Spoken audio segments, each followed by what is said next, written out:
Importante para mantener informada adecuadamente la opinión pública. Vamos a realizar esta rueda de prensa. Nos acompaña el gerente general de EPM. Una vez él haga su primera intervención, daremos paso a las preguntas. Después no habrá atención de individual o cara a cara, debido a que el gerente debe incorporarse al puesto de mando unificado una vez termine la rueda de prensa. Adelante, gerente. Sí, muy buenos días tengan todos y muchas gracias pues por atender este llamado a informar a la comunidad de lo que está ocurriendo en el proyecto Hidroituango. Como ustedes pudieron enterarse el mediodía de ayer, hacia el mediodía de ayer, parte del agua que se venía evacuando por Casa de Máquinas empezó a salir por una galería de tránsito, por una galería vehicular que va a dar a la pata posterior de la presa. O sea, el agua termina saliendo en la base trasera de la presa. Esa situación duró aproximadamente unas 2 horas y media, pero eso es una situación indeseable, es una situación compleja porque en nuestro concepto esa agua golpeando, vuelvo y repito, la base de la presa podría ir erodando y erosionando, ir erosionando e ir posiblemente desestabilizando la infraestructura de la presa. Y en ese sentido fue que hicimos este llamado de alerta máxima y que invitamos a las comunidades a hacer evacuación de las zonas ribereñas río abajo de la presa. A las 2 horas y media el flujo de agua por este túnel se suspendió súbitamente y hacia la medianoche volvió a aparecer en menos cantidad, con menos caudal, menos presión, pero ha permanecido constante desde la medianoche hasta este momento. Ha permanecido constante. Nosotros hemos instalado algunos instrumentos de medición y también una observación directa de personal técnico, de ver qué comportamiento va teniendo la presa, si se va presentando erosión o se va presentando algún movimiento estructural. Hasta el momento no se ha presentado ni lo uno ni lo otro. Lo que está haciendo el agua que va circulando por allí fundamentalmente es ir lavando el material afirmado de las vías. Quien de ustedes haya podido visitar el proyecto, recuerdan que en la parte trasera de las vías, allá abajo, de la presa, perdón, hay unas vías, el agua está fluyendo al final de esas vías allá abajo y sale entonces al río, pero no está interviniendo la parte del enrocado, sino que está transitando fundamentalmente, principalmente por las vías, y sí se está presentando un lavado de ese material de afirmado de las vías, pero de momento, como les digo, no hay ningún movimiento atípico en la estructura de la presa. De todas maneras, vuelvo y repito, esta es una condición indeseable, esto no es bueno que esté pasando y por eso nosotros activamos la alerta máxima y invitamos a todas las comunidades y a todas las instituciones que nos están colaborando en el manejo de esta contingencia a preparar unos planes de evacuación masivos en varios municipios aguas abajo. La primera de esas poblaciones, bien saben ustedes, es Puerto Valdivia. Más adelante estarían las cabeceras de Tarazá y de Cáceres, aún más adelante Caucasia, hacia el final Nechí y más abajo de Nechí todo el sector de La Mojana. Si se llegara a presentar un rompimiento de la presa, el volumen de caudal que estaría bajando río abajo es significativo. Y en ese sentido habría que hacer evacuaciones prácticamente totales en las cabeceras y en los bordes ribereños de estos municipios. Para eso estamos entonces organizando todo el plan de emergencia que está dentro del plan de contingencia, es ir preparando a todas las organizaciones a que nos ayuden a hacer estas evacuaciones en caso de que se presente ya la alarma roja final. Los tiempos que tenemos es que en Puerto Valdivia las aguas podrían estar llegando en alrededor de hora y media por el sector de Puerto Valdivia. Por el sector de Tarazá y Cáceres, que son dos poblaciones bastante cercanas, estaría pasando más o menos alrededor de unas 4 o 5 horas. Por Caucasia estaría pasando más o menos en unas 10 horas y por Nechí más o menos en unas 20 horas. Obviamente, a medida que va avanzando el tránsito del río por estos municipios, pues va disminuyendo la mancha hídrica o lo que puede ser la ola de agua que se generaría con el rompimiento de la presa. Los municipios o las poblaciones que sentirían mayor impacto obviamente son las primeras, todo el sector de Puerto Valdivia y el sector de de Cáceres, que es una población que es más baja que la población de Tarazá, aunque buena parte de Tarazá quedaría afectada por esta mancha hídrica. Entonces nuestra invitación a toda la comunidad es a que estén muy pendientes de las alertas, de las advertencias y de las instrucciones que se les van a estar emitiendo por diferentes canales de comunicación y diferentes instituciones. Aquí tenemos el acompañamiento de la Unidad Nacional de Gestión de Riesgos y Desastres, tenemos también el acompañamiento del DAPART, tenemos el acompañamiento de los comités municipales de gestión de riesgos y desastres, tenemos el acompañamiento de la Cruz Roja, tenemos el acompañamiento de las fuerzas militares, tenemos el acompañamiento de la defensa civil y obviamente también hay un personal de EPM ayudando en la cooperación y en la coordinación de estas actividades. Esto es una medida preventiva, claro está, es una medida preventiva. Todavía EPM está haciendo su mayor esfuerzo, está trabajando incansablemente por tratar de controlar la situación. Bien saben ustedes, uno de los primeros retos, uno de los primeros objetivos que tenemos es subir la altura de la presa hasta la cota 410.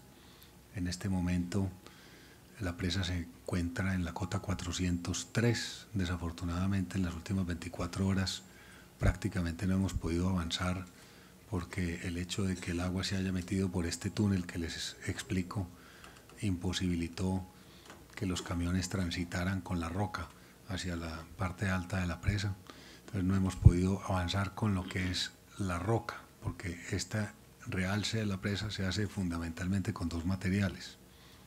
Una parte es roca y otra parte es un limo arcilloso. El limo arcilloso sí lo estamos depositando para ganar un poco de tiempo, pero ellos se necesitan trabajar en forma, si se quiere, conjunta. O sea, yo no puedo llenar yo la presa solo con limo, sino que es la mezcla de limo respaldado por piedra. Entonces de momento estamos colocando el limo y para ganar algo de tiempo, pero estamos buscando la alternativa de cómo utilizar otra galería de tránsito para llevar el material rocoso, para llevar la piedra. Esperamos en las próximas horas tener alguna alternativa de tal manera que nos permita continuar con esta labor durante los próximos días. Afortunadamente el caudal del río Cauca ha llegado en unos promedios por debajo de los 2.000 metros cúbicos por segundo. Ha estado oscilando los 1.700, 1.800 y esta es la capacidad de evacuación que tiene el sistema de casa de máquinas, que sigue siendo la misma capacidad de evacuación, simplemente que ya a la salida una parte está saliendo por Casa de Máquinas, una parte importante, y una parte inferior está saliendo por este túnel. Pero en sí el sistema está captando aproximadamente unos 1.600, 1.700 metros cúbicos por segundo, lo que ha permitido que el aumento del embalse en las últimas horas haya sido relativamente bajo.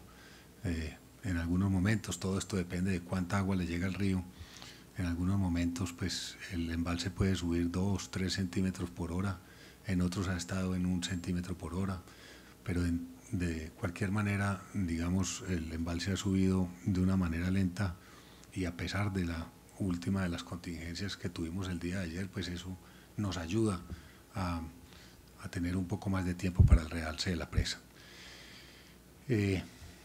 Desafortunadamente con los eventos de ayer, en el primer evento, en el que ocurrió hacia el mediodía, 4 personas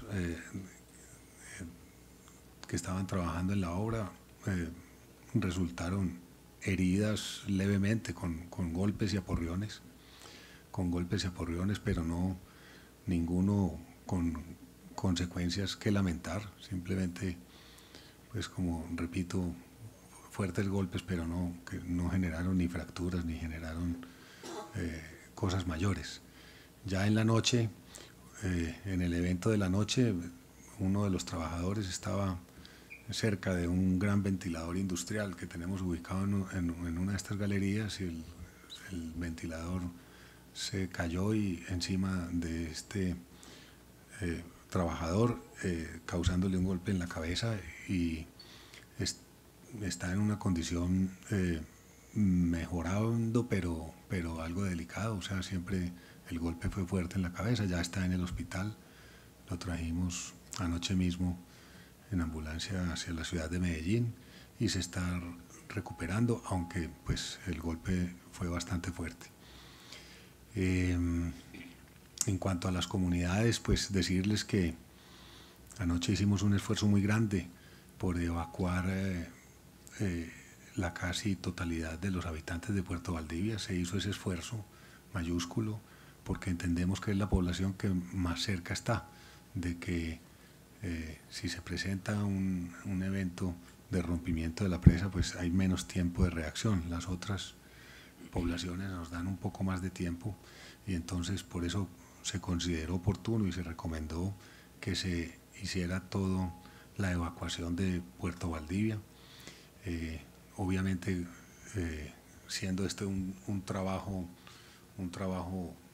si se quiere, algo intempestivo y tan masivo, pues estamos en este momento terminando de acoplarnos a todas esas cuestiones logísticas que implica esta evacuación y esta ubicación de personas en albergues. Ya se están consiguiendo, se están identificando pues no solamente carpas, colchonetas, cobijas, sábanas, alimentación, agua, baños. Estamos también ubicando los sitios en donde estarían estas personas, que en algunos casos están en el Coliseo, en otros casos en una escuela pública, en otros casos estamos buscando que consigan alto albergue, etcétera. Entonces, en eso estamos trabajando intensamente. En las próximas horas vamos a estar en reunión con los alcaldes de estos municipios que les menciono, para ponernos muy en coordinación con todos ellos y con los comités municipales de gestión de riesgos, para seguir avanzando en el desarrollo de estos planes de evacuación que se puedan hacer de la forma más diligente, más eficiente, más pronta, en caso de que se llegara a activar la alarma roja. En principio eso tengo para decirles. No sé si tienen preguntas. Deme un segundo para que coordinemos. Vamos a iniciar con Juan Fernando Tavares de Telemedellín. Me van levantando la mano y les acercamos el micrófono porque estamos haciendo transmisión para que puedan escuchar las preguntas. Manuel Gallego.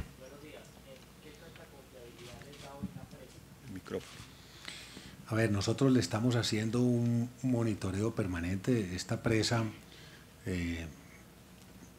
para que ustedes lo entiendan y lo sepan, desde que se empieza a construir, desde el origen de construcción, se le colocan unos instrumentos de medición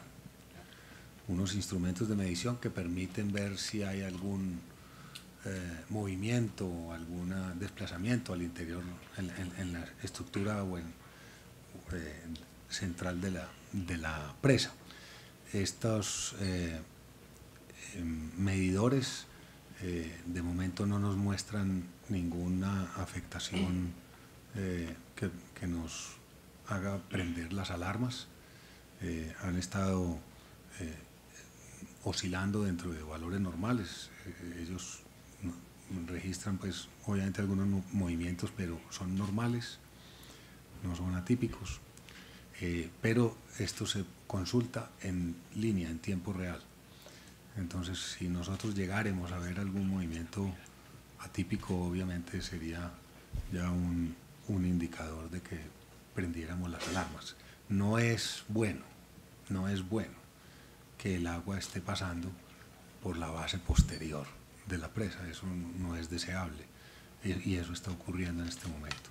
Por eso tenemos no solamente estos medidores, como les explico, sino también personas que están observando permanentemente en forma visual algún erosión o algún desplazamiento de la parte principal de la infraestructura de la presa para poder advertir con más tiempo cualquier alarma.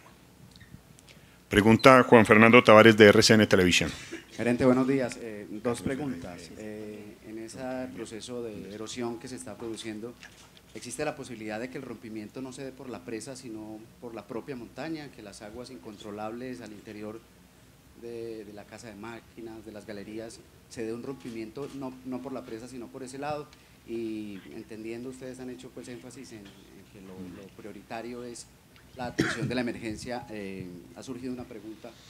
La Fiscalía dice que desde hace varios meses se adelantan 4 líneas de investigación por Hidroituango, entre ellas por la adjudicación a la empresa brasileña Camargo Correa y por los estudios y diseños. Dicen que Camargo Correa bajó mucho los precios para ganarle el contrato a Odebrecht.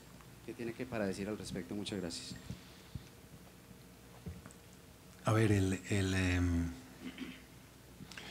evidentemente el proceso, digamos, una presa se puede desmoronar de dos formas. Una, que cuando el agua la supera, cuando el agua le pasa por encima, va lavando y derribando la parte superior del enrocado y eso va generando un derrumbamiento progresivo. Por eso es que nosotros queremos llegar a la cota 410 para que el agua no nos supere la cresta de la presa.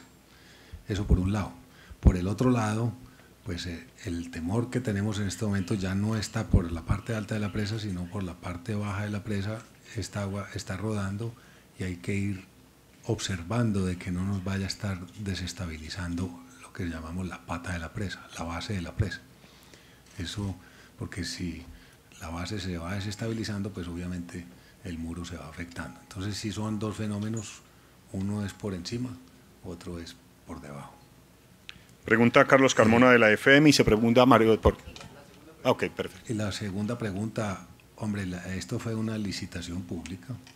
Este proceso fue una licitación pública que se llevó a cabo con todos los estándares y con toda la vigilancia de las diferentes instituciones para que nos acompañaran en ese proceso, y participaron 4 consorcios y el consorcio que ganó fue el que pudo demostrar experiencia en el desarrollo de las obras, experiencia y capacidad técnica para el desarrollo de estas obras y obviamente con el precio más competitivo.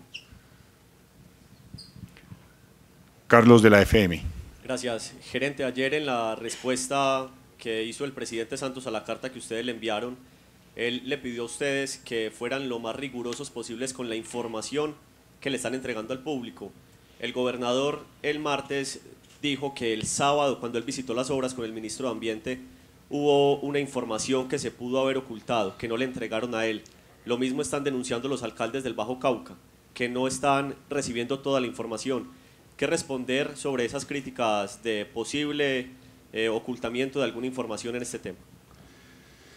A ver, vean, más o menos hemos emitido, no sé, creo que son 20 comunicados, uno y dos por día, y creo que yo he atendido no sé cuántas ruedas de prensa, fácilmente 5 o 6 ruedas de prensa. Hemos tenido PMUs, estos son puestos de mando unificados, más de 10 puestos de mandos unificados donde se comparte toda la información. La magnitud de potencial que tiene esta contingencia, lo mejor que puede hacer EPM y que puede hacer la organización es, obviamente, cuando pide la ayuda y la colaboración de otras instituciones, es mostrarle la realidad tal y como es, y así lo hemos venido diciendo y lo hemos venido advirtiendo. Con el presidente, agradecerle que las instituciones nacionales han estado prestas a colaborarnos. Hemos tenido el permanente acompañamiento del Ministerio de Minas, hemos tenido el permanente acompañamiento del Ministerio de Defensa, del Ministerio del Medio Ambiente, de las Fuerzas Militares, de la Unidad Nacional de Gestión de Riesgos y Desastres y de otras instituciones de orden nacional. Total que en ese sentido mi agradecimiento, y con el gobernador tal vez lo que pudo haber recibido es la sorpresa de que minutos antes de que se presentara la creciente del destaponamiento natural de uno de los túneles el sábado, él estuvo el día sábado minutos antes en la obra y todo estaba normal e iba transitando en buen sentido, y a los pocos minutos se destapó naturalmente ese túnel y nos provocó esa creciente que afectó la población de Puerto Valdivia. Fue un evento totalmente fortuito e inesperado, y tal vez eso pudo haber desconcertado al gobernador. Gerente Mario Duque, Mario Deportes, programa de Radio Metodolar y página web de Deportes. Dos inquietudes. Según su leal saber y entender, ¿estamos en manos de la naturaleza o los ingenieros? Y otra, las pérdidas las asumen las aseguradoras totalmente, los 4.000 millones de pesos. Gracias. Las pérdidas, perdón, ¿me repites? Las asume totalmente las aseguradoras. Sí, a ver, aquí indudablemente están esos dos factores trabajando conjuntamente. La naturaleza, por un lado, nos está poniendo muchos obstáculos, nos está dificultando las labores, pero también en forma paralela todo el cuerpo técnico y de profesionales y operativo, tanto de EPM como de los contratistas que nos apoyan en el desarrollo de esta obra, hemos venido trabajando incansablemente para superar esta contingencia. Ahora, en las pólizas de seguros que tiene el proyecto, son de tres tipos. Hay una póliza de daño material, hay otra póliza de lucro cesante y una tercera póliza de responsabilidad civil. Particularmente la póliza de daño material es una póliza que tiene un cubrimiento bastante amplio, cercano, el cubrimiento es de unos 2.500 millones de dólares, que nos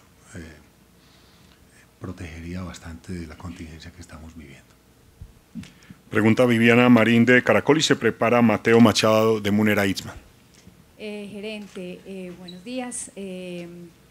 Preguntarle acerca de en qué momento para ustedes se consideraría ya tomar el tema de alarma o alerta roja, como nos lo mencionaba, y para que nos especifique un poco mejor qué pasaría de romperse la presa, o sea, en el peor de los escenarios, hasta dónde podría llegar el agua y cuántas personas tendrían que ser evacuadas, si lo tienen calculado. Sí, indudablemente el peor escenario es el rompimiento de la presa. Ese rompimiento de la presa, las primeras señales se empiezan a dar un tiempo antes de que ocurra como tal, digamos, su derrumbamiento. Eso no es fortuito, no ocurre en un momento, en un instante solo, sino que ella empieza a mostrar obviamente una desestabilización. Cuando empiece esa desestabilización, inmediatamente nosotros estaríamos encendiendo la alarma roja. De ese momento de la desestabilización a que finalmente la presa pueda derrumbarse, pueden pasar minutos, horas o quizá días, pero ya cuando nosotros veamos que hay una desestabilización, inmediatamente vamos a encender la alarma roja. Si ese llegara a ser el evento, que es el con el que estamos trabajando en este momento con las autoridades nacionales y departamentales, es un evento de una mancha de inundación muy grande, que prácticamente estaría inundando la totalidad de las viviendas cercanas a Puerto Valdivia, estaría inundando gran parte de la zona baja o toda la parte baja de Tarazá. Como Cáceres también es un municipio que está bastante bajo, lo estaría inundando también prácticamente toda la cabecera de Cáceres. En Caucasia también tiene una parte más baja y yo creería que estaría afectando más o menos el 70% de Caucasia. Nechí es también un municipio ubicado en zonas muy bajas y lo estaría inundando prácticamente en su totalidad. Entonces aquí lo importante es saber que hay unas horas que nos permiten actuar con tiempo. Puerto Valdivia es la población más cercana y por eso es que nosotros recomendamos evacuarla desde ya, mantenerla permanentemente evacuada, porque es la que menos tiempo nos daría. Pero las otras poblaciones, como les decía, tenemos de 4, 10 y hasta 20 horas. Simplemente hemos estado estos días, pero vamos a reforzar ese trabajo desde hoy mismo en ir afinando todo ese operativo logístico de que las personas rápidamente se desplacen a lugares más altos, en sitios ubicados dentro de estos municipios, para evitar entonces pérdida de vidas humanas. Pues en esta zona más o menos nosotros hemos contemplado que pueden estar viviendo alrededor de 120.000 personas en la suma de estos 5 municipios. Pregunta Mateo Machado y se prepara David Fonseca del periódico El Mundo. Gerente, ¿en cuánto tiempo en óptimas condiciones podría construirse o terminar de construirse los 7 metros que faltan? Y si eso se constituye en una solución definitiva a la crisis, o cuál es la solución definitiva a esta crisis. Y si ya con el invierno, que ha de alguna manera pronosticado para este fin de semana, podría haber un riesgo mayor, y si hay evidencias de erosión ya en la presa. Voy a empezar de para atrás. Al momento no tenemos evidencias de erosión en la presa, al momento no hay evidencias de erosión, pero está en una inspección permanente, son 24 horas al día cada minuto. En segundo lugar, obviamente el invierno nos afecta de 2 maneras. Una es que si llueve en el sur del país, pues le va a llegar más agua al río Cauca, llega un caudal más voluminoso y estaría llenando el embalse entonces con mayor rapidez. Esto es si llueve principalmente pues de Santa Fe de Antioquia hacia abajo, hacia el Valle del Cauca. Entonces esa parte del invierno me aumenta los caudales del río y esto hace que se embalse más rápido y por lo tanto me daría menos tiempo para la construcción de la presa. Y la segunda parte del invierno que nos afecta ya es en el sitio de presa. En el sitio de presa colocar este material, como les decía, él está compuesto de un limo arcilloso y un enrocado. El limo arcilloso hay que compactarlo, entonces si está lloviendo no se deja compactar y esto se vuelve un pantanero, un material pues ya que no compacta, y entonces en esas horas pues prácticamente no nos permite avanzar. De esa forma nos estaría impactando el invierno. Y la primera pregunta, ¿me la recuerdas? ¿En cuánto tiempo en condiciones óptimas? Ah, sí, ya recuerdo la pregunta. Entonces sí, en condiciones óptimas, nosotros teníamos planeado terminar el domingo 20 de mayo el realce de la presa, pero bien saben ustedes, pues en estas últimas 24 horas no hemos podido avanzar significativamente, solo parcialmente, y entonces eso nos afecta los cronogramas. Esperamos encontrar, como en este momento, por donde está saliendo el agua, en la base de la presa, era uno de los túneles que utilizaban las volquetas y los camiones para entrar el enrocado. En este momento estamos estudiando qué posibilidades hay de instalar otra galería o de utilizar otra galería para hacer el movimiento de este enrocado. Estamos analizando en este momento y yo diría que en las próximas horas les podría confirmar cuál podría ser una nueva fecha, pero de momento estamos logrando ubicar el material arcilloso, el limo arcilloso, y no estamos pudiendo movilizar el material enrocado. Estamos buscando la solución y nos están faltando aproximadamente unos 90.000 metros cúbicos, movilizar unos 90.000 metros cúbicos para alcanzar esa cota. Y veníamos obteniendo rendimientos entre 25 y 30.000 metros cúbicos día. O sea que estaríamos hablando de unos 3-4 días si logramos reencontrar un camino para ingresar el material rocoso. Ahora, preguntas tú si esa es la solución definitiva.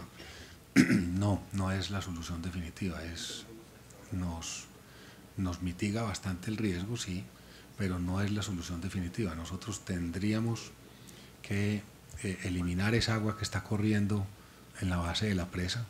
Ese es un riesgo que hoy se presenta también. Como lo mencionaba ahorita, pues ya tenemos un riesgo por encima y un riesgo por debajo.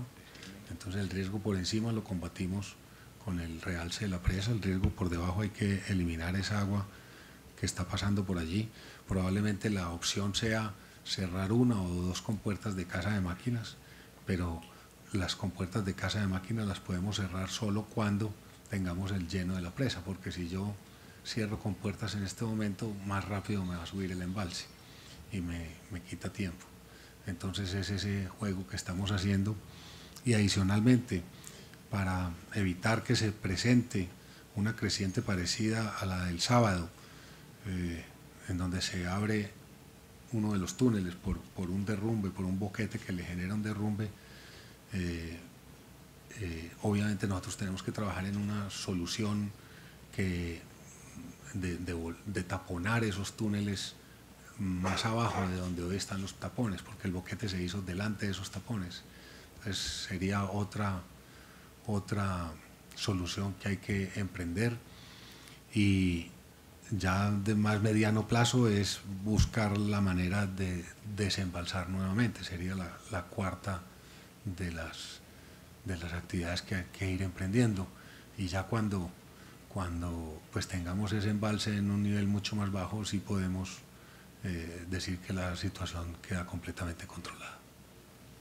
Bien, pregunta David Fonseca del periódico El Mundo y se prepara Laura Pulido de Valoria Analytic. Gerente, buenos días.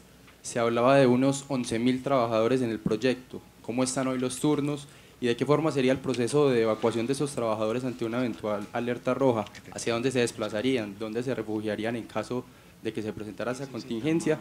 ¿Y qué decir ante ello? ¿Cómo es este proceso? Sí, en este momento, obviamente las labores del proyecto prácticamente se están concentrando únicamente en el lleno de la presa. Todas las otras actividades las tenemos temporalmente suspendidas, estamos concentrados en el lleno de la presa, esa es nuestra prioridad. Un grupo importante de trabajadores, digamos, se aprovechó esta circunstancia para sacarlos de vacaciones, quienes tenían pues un periodo ya obtenido o ganado de vacaciones, se sacaron a vacaciones, y ya lo que es el proceso de evacuación, pues en estas dos contingencias que ocurrieron durante el día de ayer, de alguna manera hemos podido comprobar que los métodos y los procesos que estamos utilizando nos funcionan. Principalmente esta gente se está desplazando hacia los campamentos del consorcio constructor de la obra. Álvaro Goliat de Teleantioquia Noticias.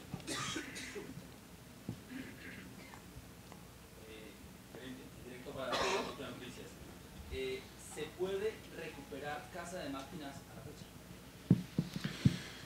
A ver, indudablemente para recuperar Casa de Máquinas hay que desinundarla. En este momento Casa de Máquinas está inundada.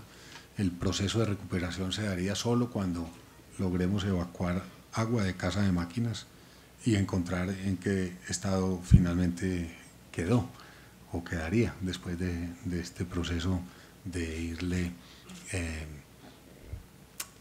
de estar evacuando agua durante todos estos días y posiblemente durante todas estas semanas. La respuesta es que hay que esperar a que logremos sacar el agua a ver en qué condiciones la encontramos. De pronto tenemos a la fecha, son 11.4 billones de pesos los que se han invertido. De pronto decir, ve, se perdió todo, o decir, ve, determinado monto no se ha perdido y no se puede perder. Sí, 11.4 es el costo total del proyecto. Hasta el momento habíamos invertido poco más de 8 billones de pesos. Y de momento, claro está, Casa de Máquinas no es ese costo total, pues Casa de Máquinas es una parte importante, pero no lo es todo. La presa es otra parte muy importante. Todas estas galerías de tránsito y de acceso también son otra parte muy importante de la obra. La parte de la subestación de energía es otra parte muy importante. Es decir que Casa de Máquinas, aunque es un punto central de la obra, un punto neurálgico de la obra, pues no representa su costo total. Pregunta María Victoria de Caracol Radio y se prepara Yolanda Bedoya de CMI. Gerente, a ver, usted habla ahorita de los trabajadores. En total, ¿usted tiene cuántos están directamente allí en la zona que pasan por los túneles, que están ahí cerquita de la flecha del embalse? ¿Cuántos serían los que están directamente afectados en caso de que vaya a pasar algo? ¿Y los han de pronto concientizado del riesgo de estar ahí? ¿Y se les ha presentado totalmente? Y después dice la de valores analíticos, que le aprovechar de televisión. A ver, obviamente, digamos, todas estas contingencias que han ocurrido de alguna manera afectan emocionalmente nuestro grupo de trabajadores. A ellos se les hace un acompañamiento, obviamente, de toda el área de riesgo laboral y psicosocial de parte del consorcio. Obviamente la parte que está trabajando hoy es significativamente inferior a la que venía trabajando en el transcurso normal de la obra. Hoy, como lo menciono, estamos concentrados fundamentalmente en el lleno de la presa, que puede ser una cantidad, no tengo la cifra exacta, pero la calculo alrededor de unas 1000 personas entre toda esta operación logística de movimiento de volquetas y carga y descarga de material. ¿Ha habido renuncias significativas estos recientes días? No tengo esa información porque pues toda esta fuerza de trabajo en su mayoría corresponde al consorcio y no tengo esa información. Gerente, buenos días. Un abrazo fraterno en este momento. ¿El proyecto es viable o es inviable? Usted nos hablaba ahorita de 120.000 personas que se van a evacuar a lo largo de estos municipios. ¿Sabe más o menos cuánta es la cantidad por cada municipio? Y en este momento, ¿cuánta agua hay represada? A ver, obviamente de la forma como superemos la contingencia, esto demostrará la viabilidad futura del proyecto. Así, si nosotros finalmente logramos controlar todas las circunstancias, pues esto le da una viabilidad muy alta al proyecto. Si la naturaleza se impone pues en estas circunstancias, obviamente eso afecta significativamente el proyecto a futuro. Vamos a ver cómo se solucionan las cosas en ese sentido. De estas 120.000 personas, pues no tengo las cifras exactas en la cabeza, pero obviamente la población más grande es la de Caucasia. Caucasia es una población en el casco urbano que puede ser cercana a los 60.000 habitantes. De ahí siguen en tamaños muy similares las cabeceras de Tarazá, Cáceres y Nechí, son de tamaños similares, aproximadamente de unos 15.000 personas cada uno. y finalmente estarían pues las poblaciones de Puerto Valdivia y estos corregimientos cercanos a Puerto Valdivia, que sumados pueden ser del orden de unas 5.000 personas. Y mire, le vamos a pedir… Pues obviamente ya va variando el volumen. No tengo en este momento el dato exacto de cuánto volumen puede haber acumulado en la presa. Sí les puedo decir que pues en este momento está en la cota 469 aproximadamente, perdón, 369, en la cota 369, y la base de la presa está en la cota 210, o sea que está más o menos unos 160 metros por encima de la base, y la parte superior, o por donde empieza a verter, el vertedero está en la cota 401, es decir que estamos a poco más de 30 metros del vertedero. Eso nos podría dar más o menos qué porcentaje de la presa en este momento está llena. Bien, vamos a pedirles excusas, algunos estaban en lista para hacer preguntas, pero el gerente justamente tiene que ir, como lo anunciamos, al puesto de mando unificado en este momento. A todos, muchísimas gracias por su comprensión y solidaridad con EPM. Un buen día para todos.